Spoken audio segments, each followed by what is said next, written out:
Hello,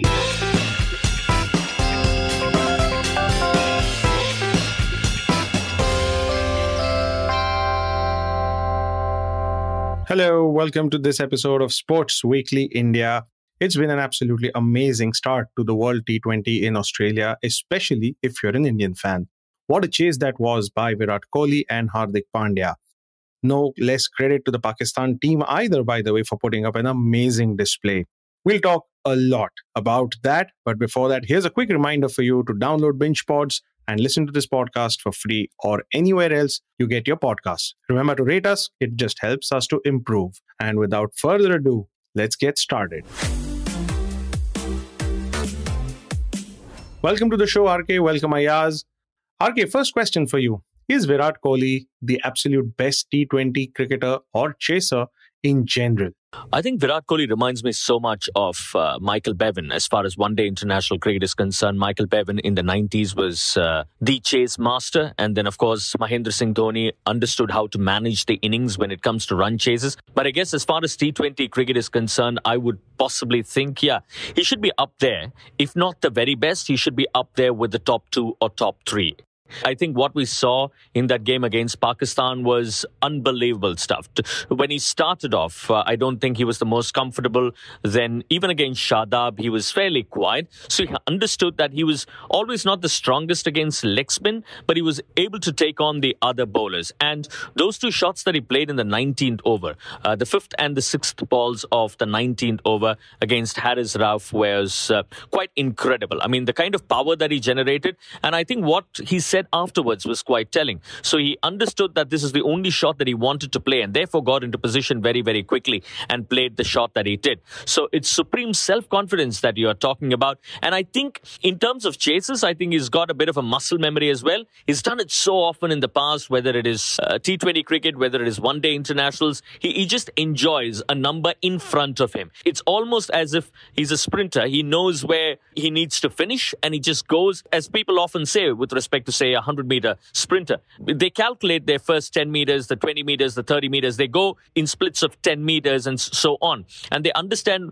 when to pick up, when to slow down a little bit, and when to give that final push. So I think Kohli, to a large extent, is that. And it's just probably one of the best ever innings that I've seen in the world of cricket. And I guess it's one of the best ever games of cricket that I've witnessed.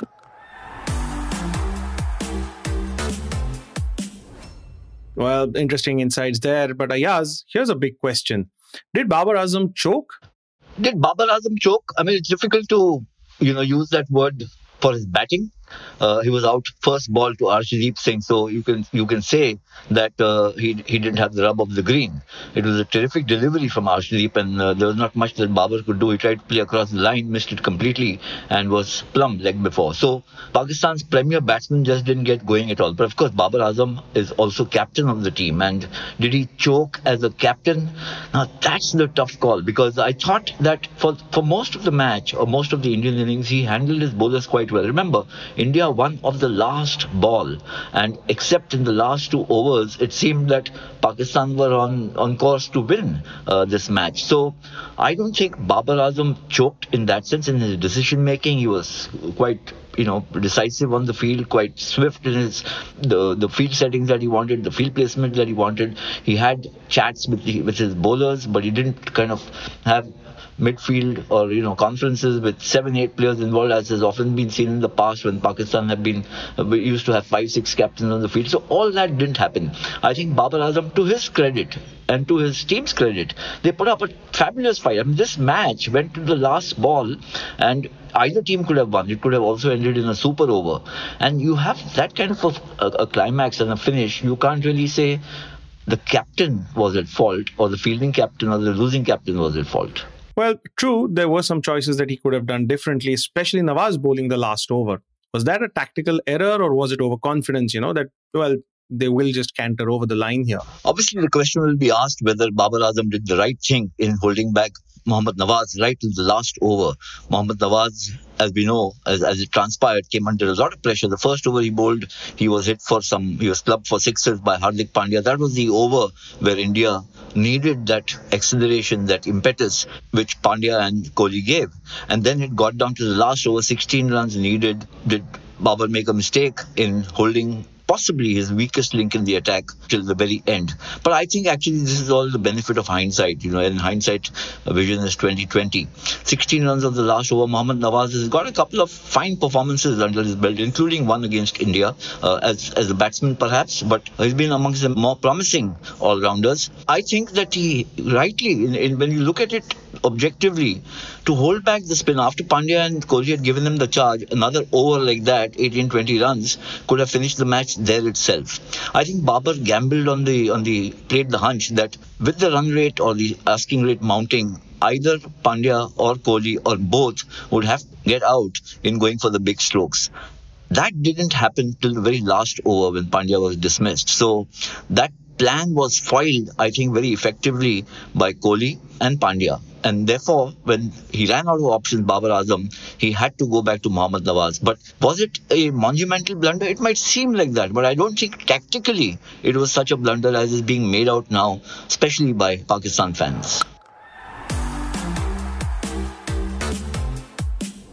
Yeah, that's always a tough one. RK, where did you think Pakistan lost the game? It's an interesting question. I know you can look at it in many different ways. One is you simply don't even look at Pakistan and you turn around and say that Virat Kohli played the innings of his life, probably the best ever innings that we've seen of him. Now, that's obviously one very good way of looking at it, and that's probably the one way we should be looking at it. But however, if we dig deep and understand, because the reason why I said you need to look at it from Virat Kohli's perspective is when we started this game, or when Pakistan entered the tournament, or broadly when you talk about Pakistan, you're talking about one of the strongest bowling units. You turn around, you'll find fast bowlers for fun on the streets of Lahore, and you've got terrific fast bowlers. They were operating at breakneck speed. But I think at the end of the day, if you've got to dig in deep and understand where Pakistan actually lost the game, maybe you would turn around and say, would they have been better off with another bowling option?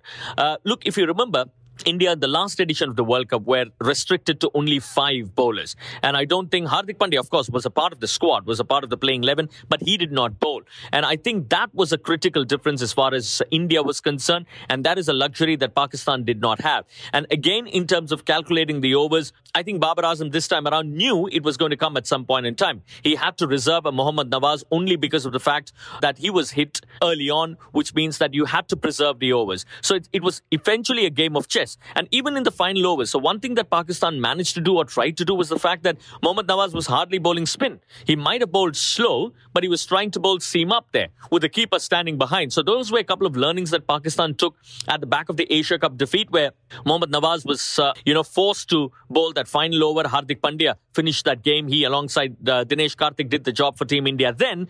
Now, this time around, again, it went down to that final over. And probably once that happens, Babar Azam is almost praying for the result to go his way. So I think if you have got to pick and choose, maybe it's that particular moment, not having an extra seamer that probably hurt, or not having an extra bowling option that hurt Pakistan. What are the other options they had, really? They had Iftikhar probably. Iftikhar bowls a bit of off-spin, but nothing threatening as well. So between an Iftikhar and Mohammad Nawaz, I understand the choice. Mohammad Nawaz had to bowl that final over because you didn't have much of a choice beyond these two. And Iftikhar was never going to be an option because it was Mohammad Nawaz who at least had the experience, who does bowl very, very regularly, let's be honest, and he's done very, very well. It's just the situation that he got caught in that made a huge difference. Moving on to India's batting, Ayaz, I think it just failed, didn't it? What went wrong? Barring Virat Kohli, India's top order flopped. And it could have cost India the match. Rohit Sharma didn't make too many, neither did Rahul. Both those wickets fell very early. And then, of course, in form, Surya Kumar Yadav was also dismissed. Then Akshar Patel, who was promoted up the order as a left-hand option against some of the bowlers that Pakistan were deploying, he got run out. So India were left in a very precarious situation. Now, this is a bit of a worry. I think what happened in this match is India seemed to sort out their bowling issues, which looked to be the most serious concern going into this match. Arshdeep was brilliant, so was Shami, so was Hardik, so was Bhuvneshwar. Everybody bowled fabulously, all the four fast bowlers. And I thought Ashwin also did a very good job as a spinner. Akshar Patel was hammered in the only over he bowled. You can't fault him too much. He bowled only one over, but yes, he was hammered. But it's the top order. Rohit getting very few runs, so too Rahul.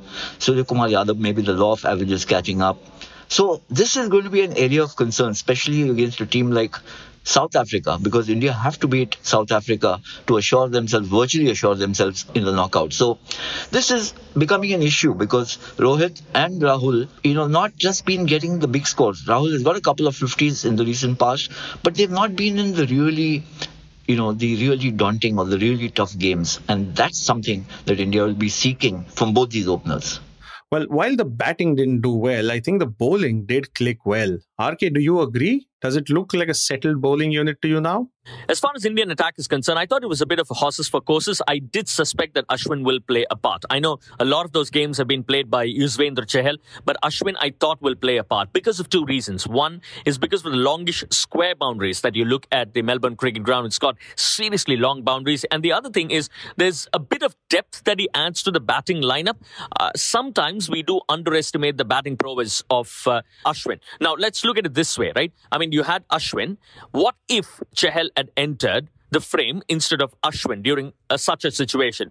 Between Chahal and Ashwin, you would have probably thought Ashwin would have done the job or Ashwin would do the job as a batter in such a circumstance as opposed to Chahal. So in that sense as well, I think the selection of Ashwin, Rohit Sharma just wanted to extend that batting lineup a little bit more, because if you're looking at this as a contest between the batting of India and the bowling of Pakistan, you would think that India will have to bat really well and bat a bit deep against the Pakistani fast bowlers or Pakistani bowlers in general. But is this going to be the lineup going forward for every game?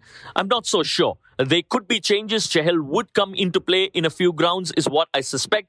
But yeah, it looked good. And it was also a very good track, mind you, that we got to see. The way Bhuvi started, the way Arshdeep started. Special mention to Arshdeep. He was fantastic, really. And Shami's induction was very, very good. So yes, suddenly you're turning around and saying that you've got a bit of option as far as the bowling department is concerned. Ayaz, do you think that Kohli and Pandya managed the chase well, or did they really leave it until very late? I mean, at one stage, 28 were needed off 8, and but for those 2 sixes of Haris Rauf, India could well have ended up on the losing side.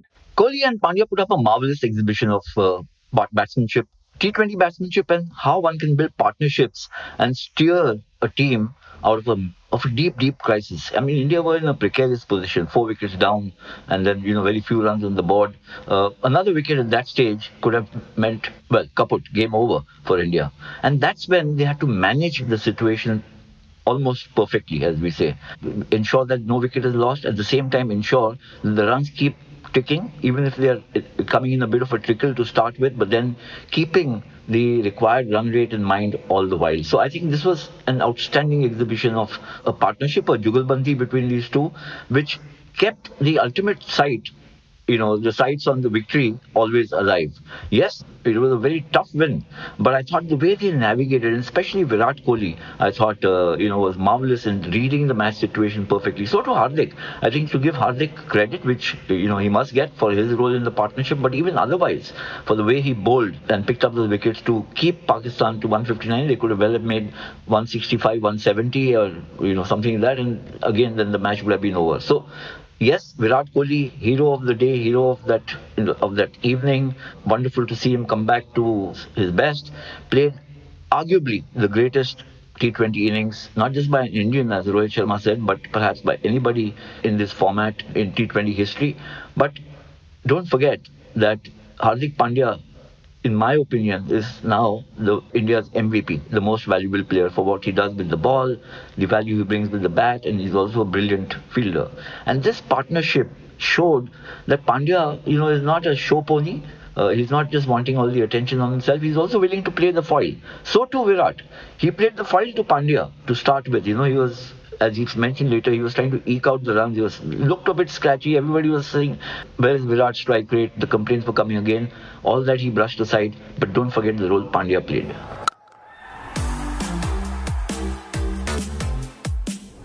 Well, RK, what about the batting order? Did it make sense to send Akshar Patel up? I know a pinch hitter can make or break, but it seemed like it was more of a break situation here.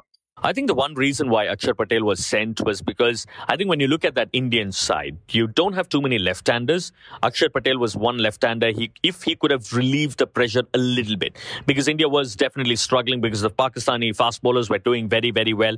If he could have relieved the pressure a little bit, things could have been slightly different. Because I think when you look at that entire top seven, Akshar is your only left-hander. If Pant had been in the setup, in the playing 11, that gives you an extra option.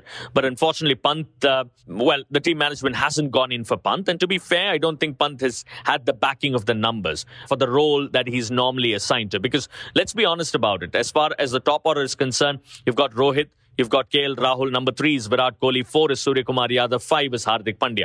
Where would you probably slot in a Pant? And that's why, if at all Pant had to be slotted in somewhere, I'm not saying in at this point in time, he could have been played as an opener maybe. I mean, I'm not even saying that was an idea that was mooted in England. When India toured England, I think he played one of the T20s as an opener. So in the absence of a left-hander, I think Rohit and company decided that it's not a bad idea to probably push an Akshar Patel. If he had scored about 20, 25 runs somewhere in reasonably quick time, things could have panned out slightly differently. I think that's one reason why Akshar Patel was sent up the order. Well, what do you think needs fixing before the next game for either side? Honestly, it's very difficult to put your hand on something and say you need a fix here, you need a fix there. Because what happens in such a tightly contested game is one side takes a lot of confidence getting into the next one. And I think when you're talking about an India-Pakistan game, you're also talking about the extra pressure that comes along with playing at the Melbourne Cricket Ground in front of 90,000 fans cheering one way or the other. So it's so much more than your normal cricket game. So when I'm looking at a contest, say, against a Netherlands, with due respect, I think it's a completely different ball game altogether. You would possibly see Team India playing with a lot more freedom, and they go in as firm favourites. It's very different to a game that you play against Pakistan when you're not necessarily going in as favourites, because at the end of the day, it's about who handles the day or the evening better that comes out winners. So I think in terms of fixes, India will have to absorb what has happened. Look, let's be honest. What happened with Virat Kohli on that night was absolute magic. Now, you can't expect such a performance from somebody day in and day out. So maybe India, you could turn around and say you don't want to put yourself in that situation. If I were to still struggle and think hard and think about something, I like the approach of Hardik Pandya and Virat Kohli in this game.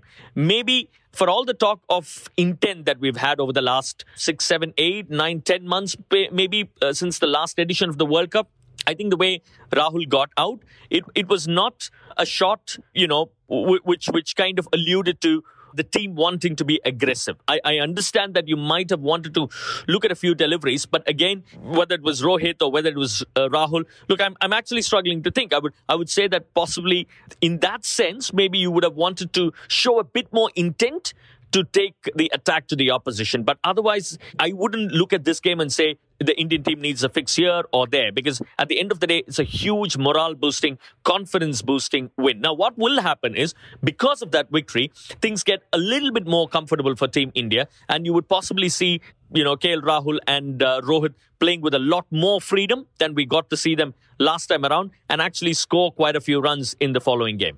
Final question, Ayaz, what do you think this does to Pakistan's confidence for the rest of the tournament? This was a game that was theirs to lose, and, well, they did lose it. Obviously, Pakistan have suffered a mighty defeat. Losing to India in itself is a huge setback. But in the context of this tournament, that's really the more important consideration. They've lost a very important match. Now they've got to get past South Africa to keep alive their hopes of being in the knockout. This can be a very tough passage into the knockout, because yes, there are 6 teams in each cluster in the Super 12. The 2 toughest teams in this cluster are India, Pakistan and of course South Africa. There are other teams also who can cause an upset, but the Pakistan are under pressure now. I won't say they've lost confidence. It really depends on how quickly they recover from the defeat against India. If they mull over it, brood over it for too long, then they could take the field against South Africa in a negative frame of mind. That's something they need to guard against. But they could also look at it the other way, that they put up a marvelous fight against India. And, having just lost that match on the last ball, it means that they matched India blow for blow right till the end. If they take that kind of positive sentiment into the match against South Africa, I don't think that, it's a very good team Pakistan have. And we've seen what this bowling attack is capable of. Their batting needs to shape up a little bit. I thought they panicked a bit, the batting, trying to dominate or take the aggressive route rather than the more measured route. That's something that game plans they'll have to sort out, because South Africa are not going to be pushovers. But yes, I think the recovery from now to the next match really depends on how they come to terms with the defeat against India and put it behind them, take the field believing that they can win. Thank you, gentlemen, for that insight. It's been one heck of a weekend. And to wrap up this weekend, we've got Soumil Arora with all the football and Formula One roundup.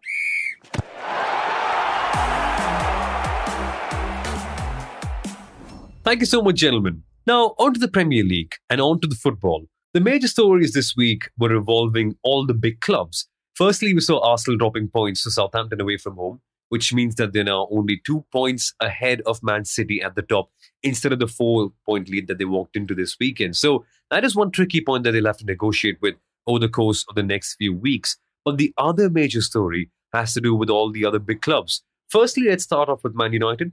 They ended up beating Tottenham Hotspur 2-0 in a very complete performance. But then they ended up drawing to both Newcastle United in a very drab match, and then Chelsea in a comedy of errors in which eventually they ended up equalising at the 94th minute thanks to a Casemiro header after they conceded a penalty in the 87th minute with Jorginho scoring. So that was a crazy match that United ended up drawing 1-1 at the end. And then, of course, we saw Tottenham Hotspur ending up losing to Newcastle 2-1 as well. And I think it's now time that we also welcome Newcastle into the Big Six and make it the Big Seven now, because they've been producing some excellent results. But these two results aside, what I really want to talk to you about today is Liverpool. Because Liverpool, I think last week, were back when they hammered Rangers with a big margin, when they beat Manchester City 1-0.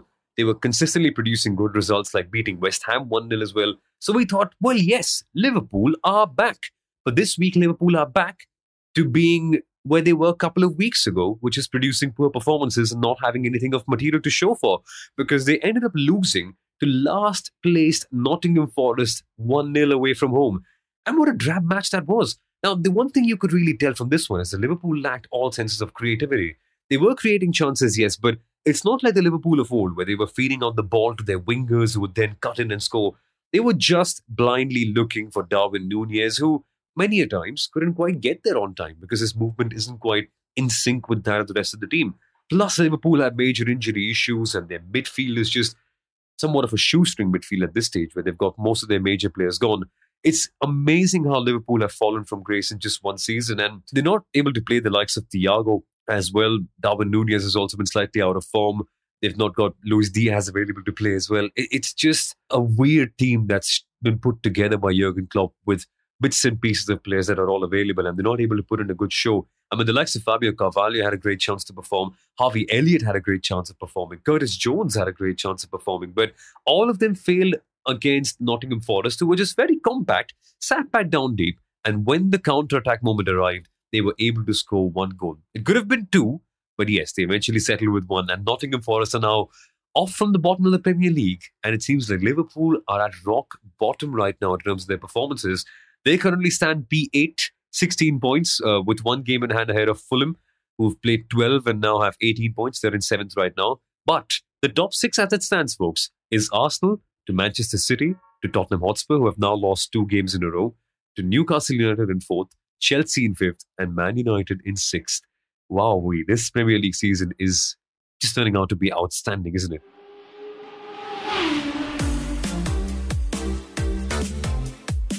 And now for Formula One in the USA, where weird things just keep on happening.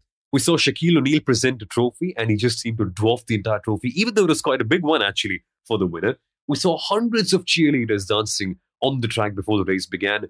We saw stupid cowboy hats. We saw an assortment of fireworks and a giant limousine for Red Bull Racing to celebrate their World Constructors' Championship win as well.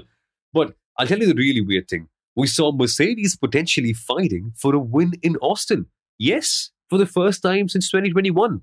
Now, it was a little bit of a weird one, actually, because it was a lot to do with Ferrari having a terrible day. We saw Charles Leclerc fighting back from P12 to kind of get up the field, and he ended up doing that quite well, which I should come on for a second. But Hamilton was really fighting with Max Verstappen because pole sitter Carlos Sainz got taken out on the very first lap by George Russell, and that's it. That was the race done on the very first corner. So that meant that we saw Verstappen versus Hamilton. And I'll tell you what, Max Verstappen won this race with a 5-second margin, even though he spent 10 seconds in the pit lane extra because Red Bull Racing actually had a botched pit stop. Yup, that's how good he is. And I'll tell you the kind of records he's beaten this weekend. He now is the 6th most successful driver in Formula One history in terms of race wins. He's passed Fernando Alonso. He's got 33 race wins, one more than Alonso, and he now has the same number of world championships as Fernando with 2 as well. And he's now tied the record of Michael Schumacher and Sebastian Vettel of taking the most wins in a Formula One season with 13. He was incredible. He overcame that gap with such ease and was able to beat Lewis Hamilton. But now you might be wondering, Hamilton fighting for the win, what year is it? Is it 2021 all over again? Well, there were glimpses of hope for Mercedes, and they were definitely closer, but there is a lot to gain for them so far. Their car is unpredictable. It's not unreliable per se, but it's just hard to know when it'll perform and when it won't. And Mercedes, well, their concept, this radical concept of having no side pods on their car, is just not working at this moment. And yes, we did see a stellar performance from Lewis Hamilton, but I think for that one Mercedes win, we might have to wait until 2023. But Max Verstappen, take a bow. What a driver, what a champion, and what a crazy USGP.